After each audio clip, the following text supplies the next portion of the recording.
capítulo 18 del libro de Hechos de los Apóstoles. Después de estas cosas, Pablo salió de Atenas y fue a Corinto.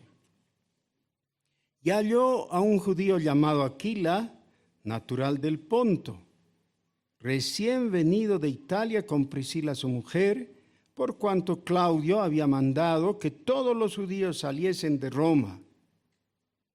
Fue a ellos, y como era del mismo oficio, se quedó con ellos, y trabajaban juntos, pues el oficio de ellos era hacer tiendas. Y discutía en la sinagoga todos los días de reposo, y persuadía a judíos y a griegos. Y cuando Silas y Timoteo vinieron de Macedonia, Pablo estaba entregado por entero a la predicación de la palabra, testificando a los judíos que Jesús era el Cristo. Pero oponiéndose y blasfemando estos, les dijo, sacudiéndose los vestidos: vuestra sangre sea sobre vuestra propia cabeza. Yo, limpio, desde ahora me iré a los gentiles. Y saliendo de allí, se fue a la casa de uno llamado Justo, temeroso de Dios, la cual estaba junto a la sinagoga. Y Crispo, el principal de la sinagoga, creyó en el Señor con toda su casa. Y muchos de los corintios, oyendo, creían y eran bautizados. Entonces el Señor dijo a Pablo en visión de noche: no temas, sino habla y no calles, porque yo estoy contigo, y ninguno pondrá sobre ti la mano para hacerte mal, porque yo tengo mucho pueblo en esta ciudad. Y se detuvo allí 1 año y 6 meses enseñándoles la palabra de Dios. Pero siendo Galión procónsul de Acaya, los judíos se levantaron de común acuerdo contra Pablo y le llevaron al tribunal diciendo: este persuade a los hombres a honrar a Dios contra la ley. Y al comenzar Pablo a hablar, Galión dijo a los judíos: si fuera algún agravio o algún crimen enorme, oh judíos, conforme a derecho yo os toleraría. Pero si son cuestiones de palabras y de nombres y de vuestra ley, vedlo vosotros, porque yo no quiero ser juez de estas cosas. Y los echó del tribunal. Entonces todos los griegos, apoderándose de Sóstenes, principal de la sinagoga, le golpeaban delante del tribunal, pero a Galión nada se le daba en ello. Mas Pablo, habiéndose detenido aún muchos días allí, después se despidió de los hermanos y navegó a Siria, y con él Priscila y Aquila, habiéndose rapado la cabeza en Cencrea, porque tenía hecho voto. Y llegó a Éfeso y los dejó allí, y entrando en la sinagoga discutía con los judíos, los cuales le rogaban que se quedase con ellos por más tiempo, mas no accedió, sino que se despidió de ellos diciendo: es necesario que en todo caso yo guarde en Jerusalén la fiesta que viene, pero otra vez volveré a vosotros, si Dios quiere. Y zarpó de Éfeso. Habiendo arribado a Cesarea, subió para saludar a la iglesia y luego descendió a Antioquía. Y después de estar allí algún tiempo, salió recorriendo por orden la región de Galacia y de Frigia, confirmando a todos los discípulos. Amén.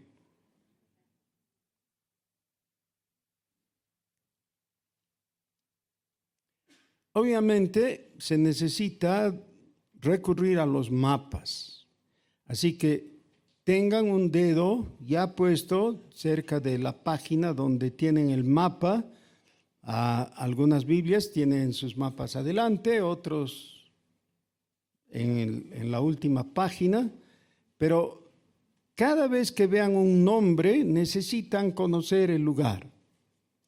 Muy bien.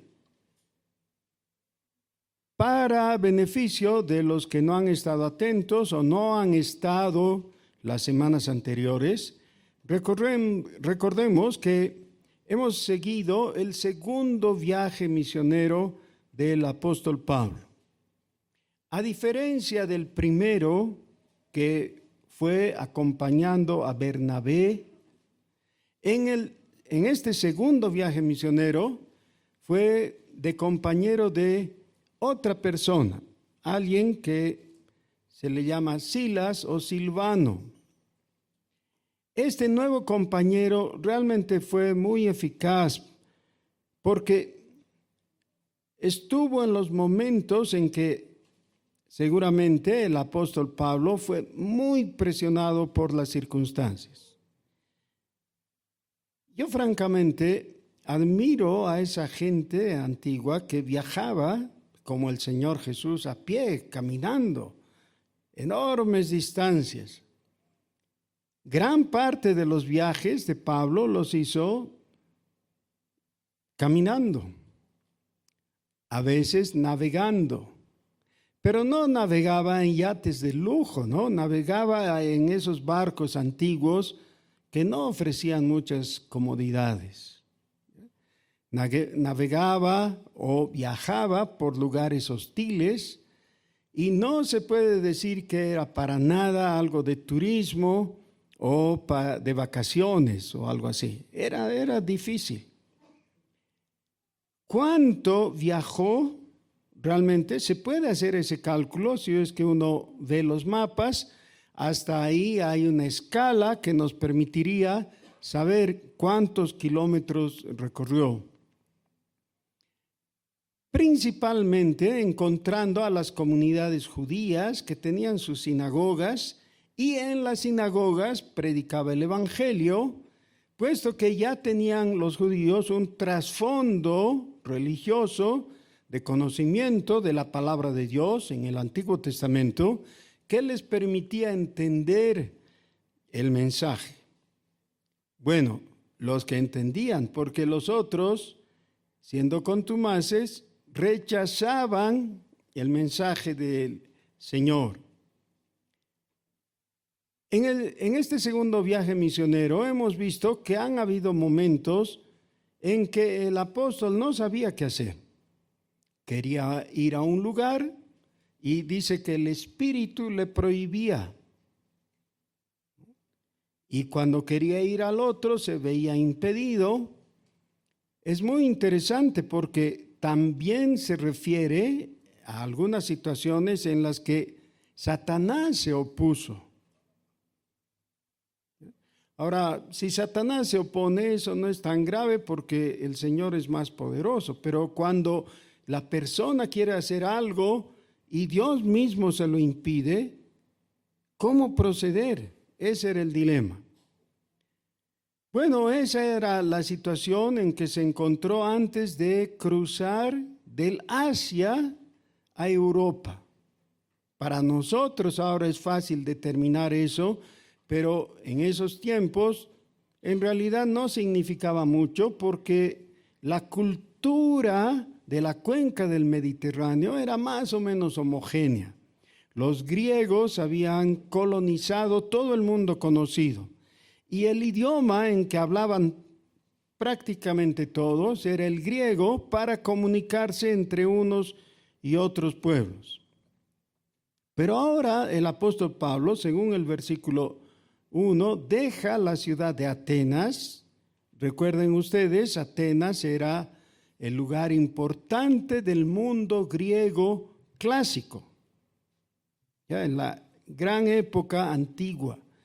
Pero ahora Atenas ya es una ciudad disminuida, no es una ciudad antigua que solamente ha mantenido sus academias de filosofía. sin embargo, de gran importancia. Ahí ha ocurrido lo que hemos leído en el capítulo 17. Deja Atenas y se dirige a Corinto.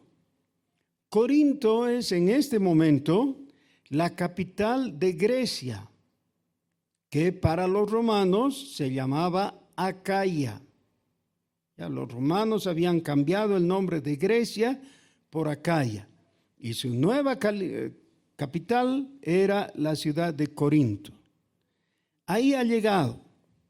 Es un lugar muy importante comercial y políticamente, y seguramente también tenía una colonia importante de judíos en medio de ella. Dice que ahí llega Pablo y encuentra a un hombre, a un judío llamado Aquila, que estaba con su mujer, que se llama Priscila, y que está mencionada aquí, en el versículo 2. Más tarde, en las diferentes epístolas donde se menciona para saludos a Aquila y Priscila, Priscila ocupa el primer lugar, significando posiblemente a un lugar preponderante en el equipo que formaron de trabajo y que a veces actuaba separado del apóstol Pablo. Como vemos, es un equipo muy dinámico el que tiene. Dejan a algunos en unos lugares y luego se reencuentran y van articulando así la obra del Señor. Dice que esta pareja, Priscila y Aquila, o Aquila y Priscila, eran fabricantes de tiendas, quiere decir de carpas. Y el apóstol Pablo también era entendido en eso, así que se ponen a trabajar en ello para subsistir. Pero los días de reposo entraban en la sinagoga y presentaban el evangelio. De hecho, el clima no era tan favorable para esa presentación. Fíjense cómo describe el versículo 4. Dice, y discutía en la sinagoga, no es que iba y predicaba, discutía, porque con toda seguridad los judíos se oponían y trataban de argumentar en contra de la presentación del apóstol. Pero persuadía a judíos y a griegos. Ya no hace diferencia entre judíos y griegos, ¿ya? Aunque era en la sinagoga el lugar donde preferentemente hacía su presentación. Ahora hay un momento feliz en el que esa parte rezagada del equipo misionero se une a ellos en Corinto, versículo 5. Dice que cuando Silas y Timoteo vinieron de Macedonia, Pablo estaba entregado por entero a la predicación de la palabra, testificando a los judíos que Jesús era el Cristo. Eso significa que ya no está en la etapa de fabricar tiendas, sino que está enteramente dedicado a la palabra, lo cual muestra un buen modelo de trabajo misionero que todos nosotros podríamos seguir. Pero oponiéndose y blasfemando estos, les dijo sacudiéndose los vestidos. Ahora, en toda presentación de Jesucristo va a haber un momento inicial en el que se puede usar de gentileza y amabilidad.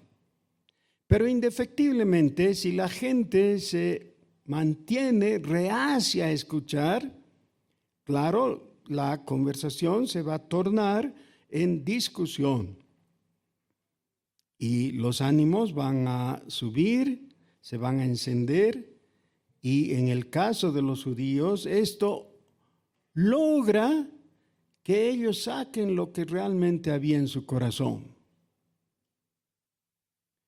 En la clase de la escuela dominical del domingo pasado hemos visto un asunto que a mí me parece muy interesante en el libro de Éxodo. ¿Cómo es que reiteradamente, es decir, varias veces, el texto dice que Dios endurece el corazón del faraón? También dice que el corazón del faraón se endurece a sí mismo. E igualmente dice que el faraón endurece su corazón. Las tres formas de presentar esto son complementarias, no contradictorias. Porque hemos visto que endurecer es lograr que lo que hay en el interior del corazón, siendo este estrujado, deje salir lo que realmente había. Quiere decir que ya no hay lugar a hipocresías. Las personas muestran lo que tienen en su corazón cuando son obligadas a ello.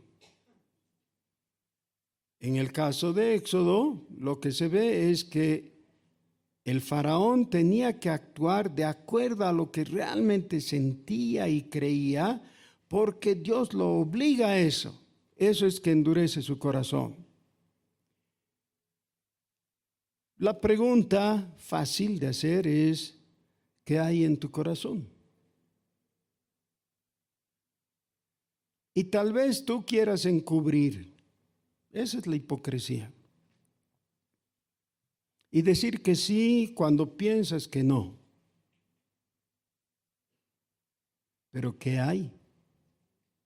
Porque si no eres sincero para con Dios, Dios te va a obligar a mostrar lo que realmente hay. A través de la discusión que el apóstol mantiene con estos judíos, ellos actúan ya sin tapujos. Dice que se oponen y blasfeman. Les decía, no se puede hablar de Jesús y mantener una línea neutral. Esto es lo que pasa en nuestros días también, exactamente.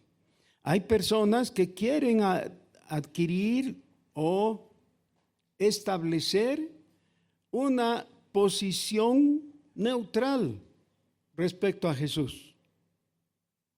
Hay muchas personas que se permiten a sí mismas decir de Jesús cosas gratas, ¿no? Qué gran persona que era, qué gran hombre, qué gran maestro. Bueno, pero eso no es suficiente. El Señor Jesús no actuó con esa tibieza.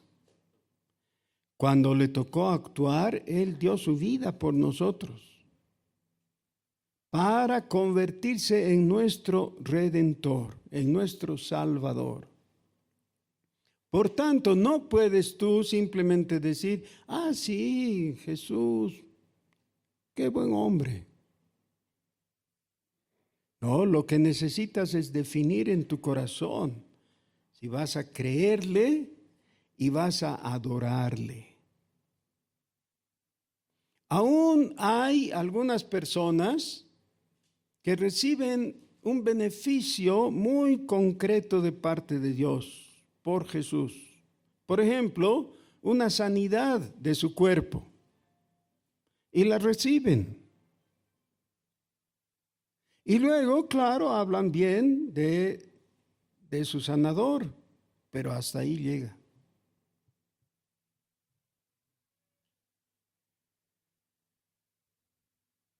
En los días del mismo Señor Jesús así ocurrió.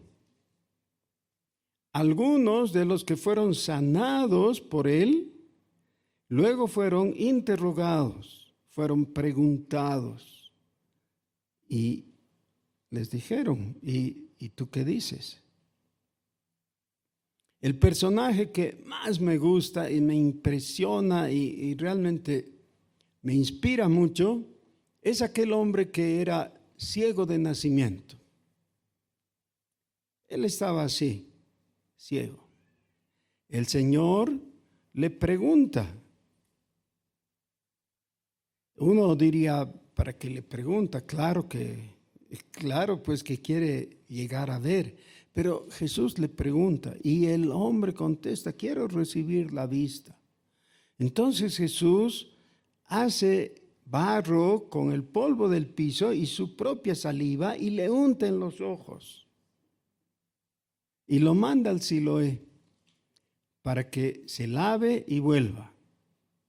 Bueno, qué bien. Y recibe la vista. Y entonces cuando vuelve, Jesús le dice, ¿crees tú en el Hijo de Dios? ¿Y él creía o no? No, no creía, porque no sabía. Y le dice, ¿quién es para que crea? Entonces Jesús se le revela, yo soy el que habla contigo. Ahora, el ciego, el ex ciego no dice simplemente, bueno, ya, entonces, creo pues. Claro, si estoy viendo, creo. No, eso sería lo mismo que Tomás, ¿no? Ver para creer. No, ¿qué hace entonces el que había sido ciego? Se postra a los pies de Jesús y lo adora, lo reconoce diciéndole, Señor mío y Dios mío. Eso es lo que realmente completa, ¿ya? Que redondea, que concluye el asunto, que deja a la persona en la posición correcta.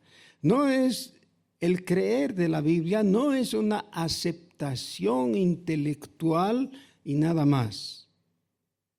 Es que la persona queda de hinojos ante el Señor.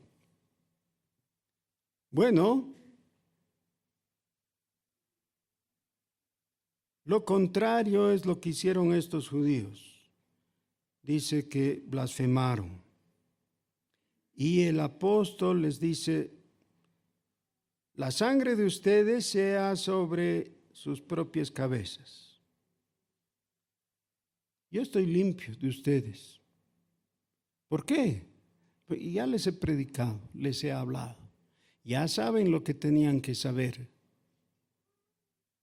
Si no creen, se van a perder. Pero yo no voy a tener la culpa. Sacudió sus ropas, dice. Ahora, el Señor había dicho que había que sacudir las sandalias. ¿Desobedeció Pablo? No, está utilizando solamente una figura. ¿Ya? Esa figura, sean las sandalias, sean las ropas, lo que fuera, quiere decir, yo tenía la responsabilidad de hablarte y ya te hablé, te expliqué, te prediqué. Tú tienes que creer. Si no lo haces, el responsable eres tú. Y saliendo de allí se fue a la casa de uno llamado Justo, temeroso de Dios, la cual estaba junto a la sinagoga. O sea que se ha instalado al lado. Y Crispo, el principal de la sinagoga, creyó en el Señor con toda su casa. Y muchos de los corintios, oyendo, creían y eran bautizados. Y aquí se puede entrar en la discusión de qué es lo que precede la fe al bautismo, o el bautismo a la fe y todo eso. Discusión que ya hemos tenido antes y que hemos aclarado. El punto que quiero señalar y que es de mucha importancia es que nadie puede ser negligente, nadie debe ser negligente en el sentido de tomar el tema de la fe como algo individual. Ande yo caliente y ríase la gente. Así había un proverbio antiguo, ¿no? Que decía, a mí me importa mi opinión. Sí, pero respecto a la salvación debiera importarte la salvación de los tuyos también. Los padres son responsables de llevar en el camino del Señor a los hijos. ¿Qué están haciendo para eso? Es la pregunta. ¿Qué están haciendo? De vez en cuando tenemos un curso aquí en la iglesia para padres en cuanto a la crianza de hijos. Es muy interesante que los que participan de ese curso son los que ya están haciendo bien. Los que necesitan aprender se van rajando, ¿no? Así no quieren, no. Pero ¿sabes qué? No importa cómo disimules, en realidad Dios te va a pedir cuentas. ¿Qué es lo que estás haciendo para encaminar a los tuyos en el camino del Señor? Es muy importante. Entonces el Señor dijo a Pablo en visión de noche: no temas, sino habla y no calles. Ahora, esta instrucción tiene sentido solamente si comprendemos la circunstancia.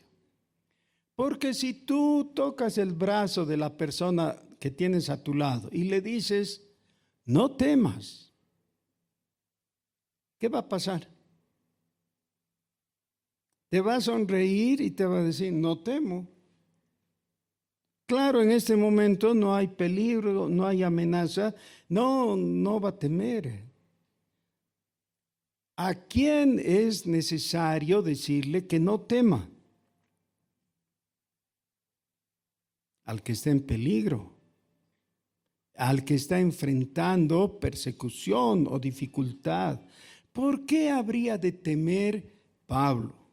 Bueno, él más que nadie, según lo que hemos leído, tenía buenos motivos. En varios lugares lo atacaron físicamente y trataron de matarlo.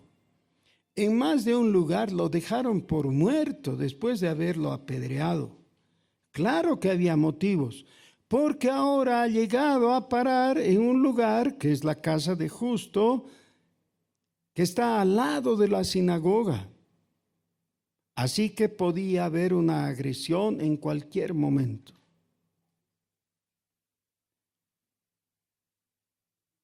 Hermanos queridos, tiene que despertar en nosotros con urgencia el sentido, el impulso, el deseo de hablar del Señor, de comunicar la verdad del Evangelio. Y hay que comenzar, como está establecido en este mismo libro de los Hechos, en el capítulo 1, versículo 8, desde el lugar donde tú estás. Ese es tu Jerusalén. La próxima persona a hablar debiera ser tu vecino. Ya, la persona más cercana a la cual le hables de Jesucristo. ¿Cómo se llama tu vecino? No me devuelvan la pregunta con de la derecha o de la izquierda, ambos. ¿Cómo se llaman tus vecinos? Ahora, no me extrañaría, dada el espíritu de la época, que algunos no sepan cómo se llama su vecino. Si no saben, hay que indagar, pues hay que comenzar por preguntar. Y entonces lo que puedes hacer es ir y tocar el timbre, no el timbre del vecino, ¿no? Porque se va a ofender. El timbre de la casa del vecino y decirle, oiga vecino, yo vivo al lado. Le invito a tomar un cafecito. ¿Creen que se ofenda? El 1 por 1000 se ofenderá. Generalmente alguien va a reaccionar positivamente si te invitan un cafecito. Y si entra a tu casa a tomar un cafecito, también va a tener muy probablemente la disposición a escucharte. Se va a preguntar, ¿por qué me invitó a tomar un cafecito? Y le puedes aclarar, no quiero pedirle plata prestada. Y claro, no le pidas, ¿no? No le pidas, porque ahí echas a perder todo.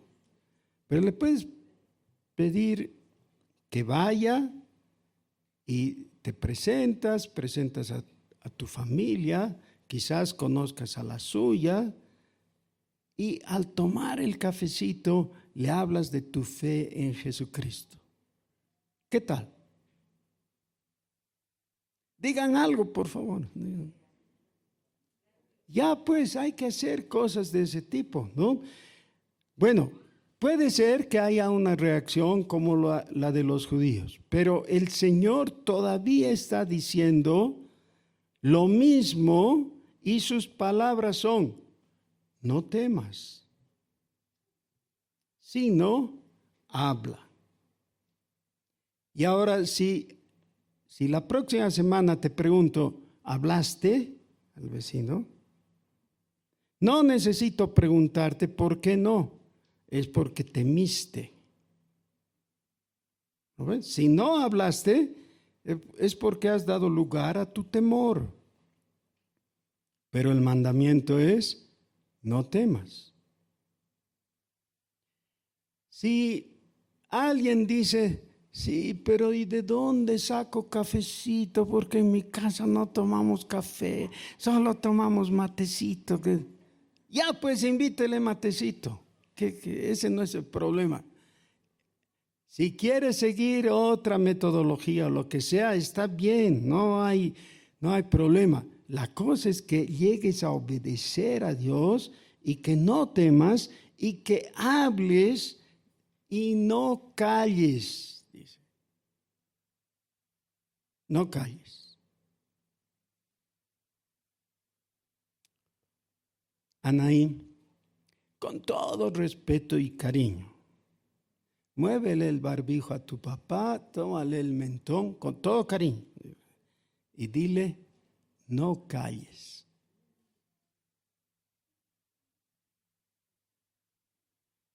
¿Vamos a hacer eso? Ya nos vamos a instar mutuamente, nos vamos a animar. No calles. Vamos.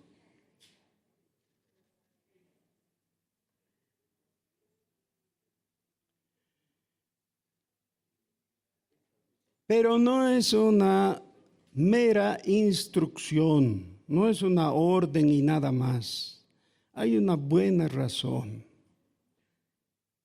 Versículo 10. Porque yo estoy contigo. Porque yo estoy contigo.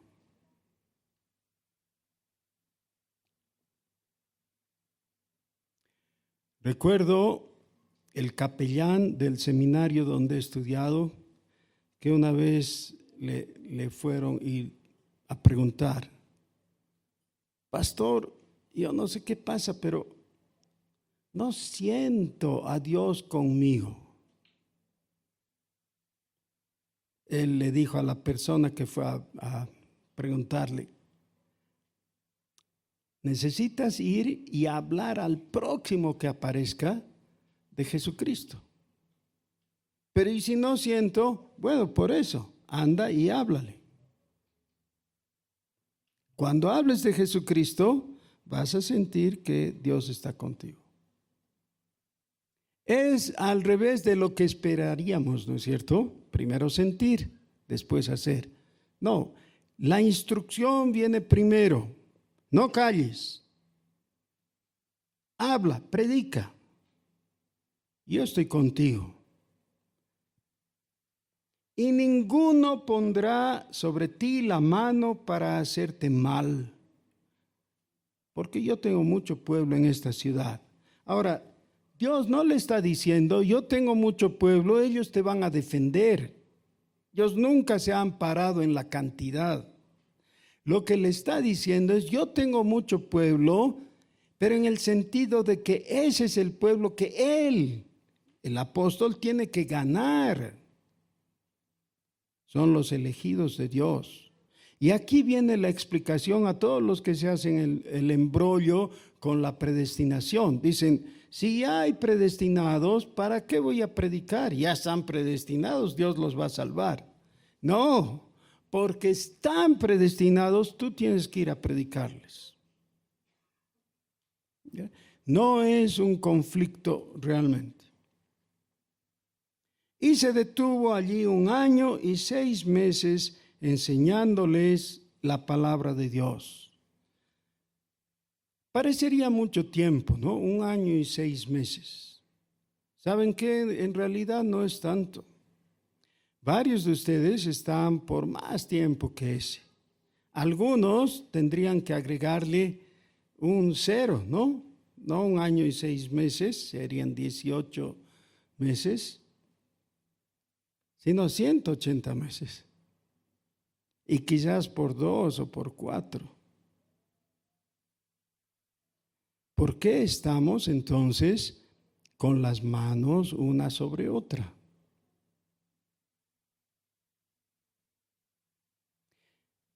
Esto que nos cuenta Lucas aquí de la experiencia de Pablo es justo para compartir con nosotros.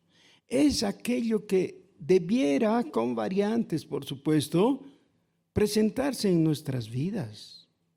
Nosotros tendríamos que testificar de algo similar. Dios me habló y me envió, me potenció, me respaldó, he presentado el Evangelio.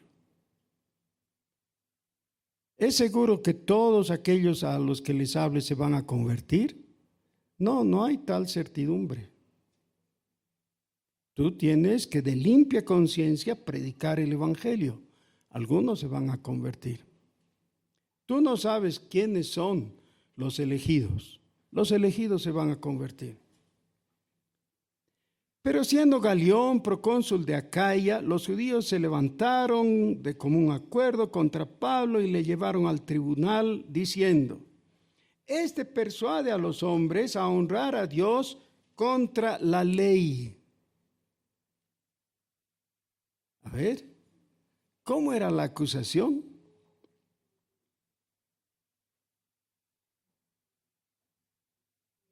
Este persuade al pueblo, ¿a qué?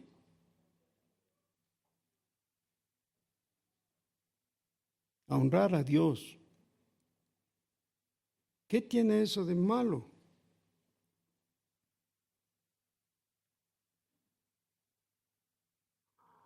Contra la ley. ¿Qué ley? ¿Qué ley es la que dice que no hay que honrar a Dios? Recuerden ustedes, los griegos, según el capítulo anterior, eran muy religiosos y ahí, en términos así neutrales, si alguien decía hay que honrar a Dios, todos hubieran dicho, claro, hay que honrar a Dios. Esa era la dedicación principal de todos los griegos. Así que, ¿qué problema había? Eso no era ilegal. ¿De qué ley están hablando? ¿Quiénes son los que están acusando al apóstol? Versículo 12. ¿Quiénes eran? Los judíos. Están hablando de la ley de Dios. O sea, lo que están diciendo es, este hombre está guiando al pueblo a honrar a Dios, pero no de acuerdo a la ley. Ese es el problema. No de acuerdo a la ley de Dios. Es decir, dentro del ámbito de los judíos, ellos habrían aceptado sin dificultad que alguien diga, hay que honrar a Dios. Claro, está bien. La pregunta es, ¿cómo? ¿Cómo? Dentro de un ambiente pluralista, el cómo es, bueno, cada uno sabe cómo. Pero los judíos no eran pluralistas. Los judíos eran de un ámbito cerrado. Ellos tenían no solamente el qué, sino el cómo también. Lo que están diciendo es, está bien, su predicación, la predicación de Pablo, indica al Dios verdadero. Eso es correcto. Sí, pero no está bien la forma en que Él nos dice que hay que hacerlo. Está mal. Este asunto ha sido mal entendido, especialmente por los cristianos en esta época, en esta era. Ya algunos, o muchos cristianos, han llegado a plantear que el Antiguo Testamento tiene una indicación en un sentido y el Nuevo Testamento tiene la indicación en el sentido contrario o diferente, transversal, etc. ¿Ya? Pero no es lo mismo. Que en el Antiguo Testamento la salvación era posible por el cumplimiento de la ley, es decir, de las obras de la ley. Y yo he escuchado a varios predicadores como que los del Antiguo Testamento se salvaban por cumplir la ley. En el Nuevo Testamento ahora tenemos la gracia. Ese es un error muy grande, no es así.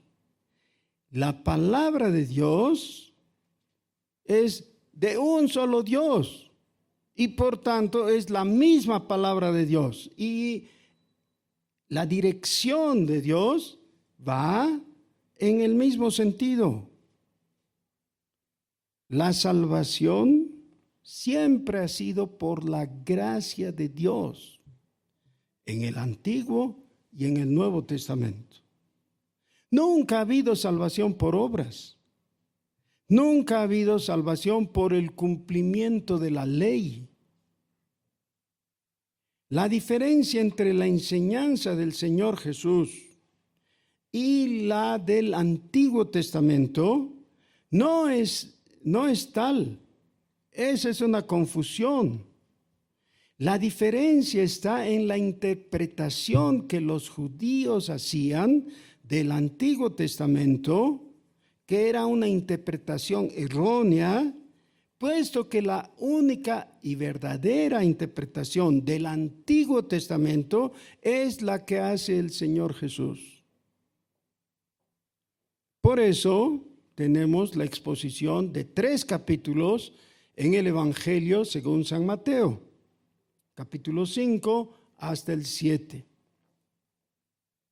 Ustedes oyeron que fue dicho a los antiguos hacer tal cosa.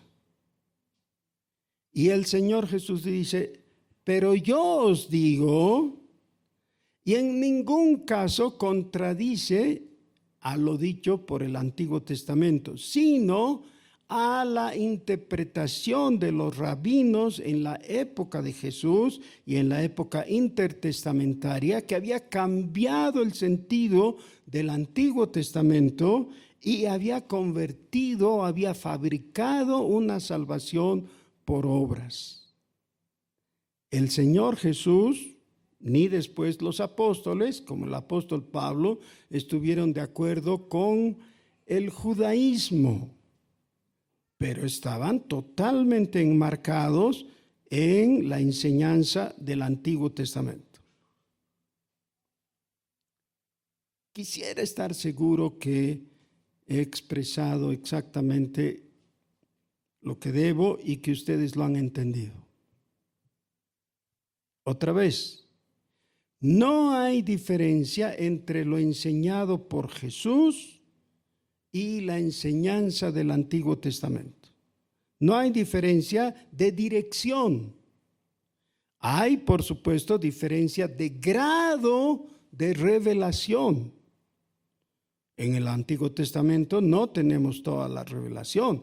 En el Nuevo Testamento, Jesucristo llega al tope. Ahí tenemos toda la revelación. Pero en cuanto a la dirección espiritual y moral, todo lo que dice el Antiguo Testamento interpretado correctamente por Jesús, es lo mismo. Ese es el Evangelio. Por eso es que en el Nuevo Testamento, por ejemplo, en la exposición del Evangelio que hace el apóstol Pablo a los romanos, demuestra que lo que él ha enseñado como el Evangelio, es decir, la salvación por la fe, la salvación que recibimos por la gracia de Dios, es lo que ocurrió con Abraham, Antiguo Testamento. Y es lo que canta David. Eso está en el capítulo 4 de la epístola a los romanos. Así que no hay diferencia entre la enseñanza del Antiguo Testamento y la del Nuevo cuando se interpreta correctamente. La interpretación correcta es la de Jesús, obviamente. Muy bien. Ahora ellos acusan a Pablo de que no está siguiendo la ley, que está en contra de la ley de Dios, por supuesto. Pero entonces Galión dice, yo no me voy a meter en ese enredo de los judíos. Arréglenselas entre ustedes. Yo no quiero ser juez de estas cosas. ¿Y saben qué? Hasta ahí por lo menos muestra mucha sabiduría. La autoridad secular no tiene por qué meterse en las cosas espirituales. Más adelante, el mismo apóstol Pablo, al escribirles a los corintios, les dice, ¿cómo es que ustedes llevan sus asuntos, sus disputas, a los tribunales de los incrédulos? ¿No hay entre ustedes quien pueda juzgar estas cosas? ¿Cómo pues los hijos de Dios van a comparecer delante de los incrédulos por temas que ustedes tendrían que dominar? Galión los echó del tribunal. Hasta ahí está bien. Pero entonces los griegos, apoderándose de Sóstenes, principal de la sinagoga, le golpeaban delante del tribunal.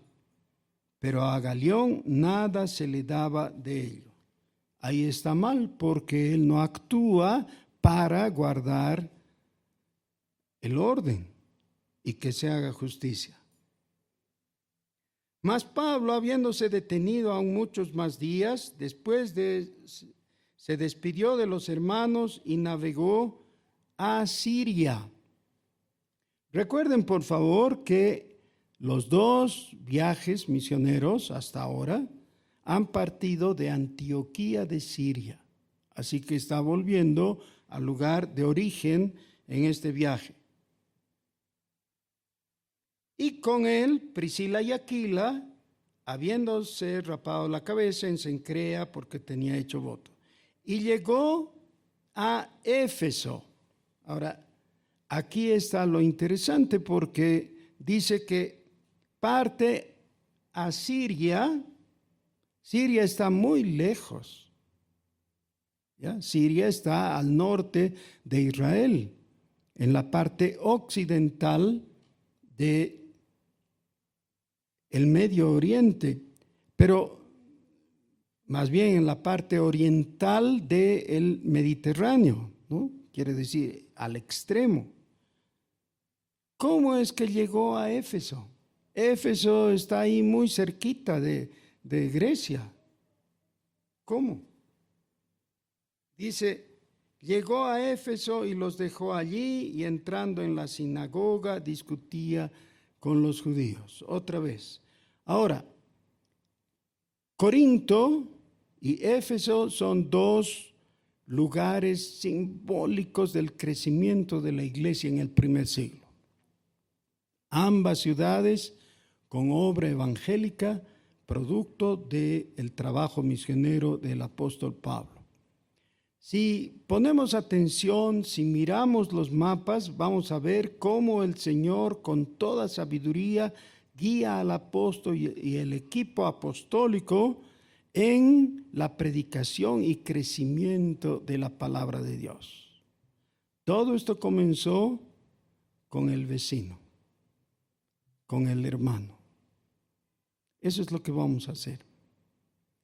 Vamos a ponernos de pie para orar.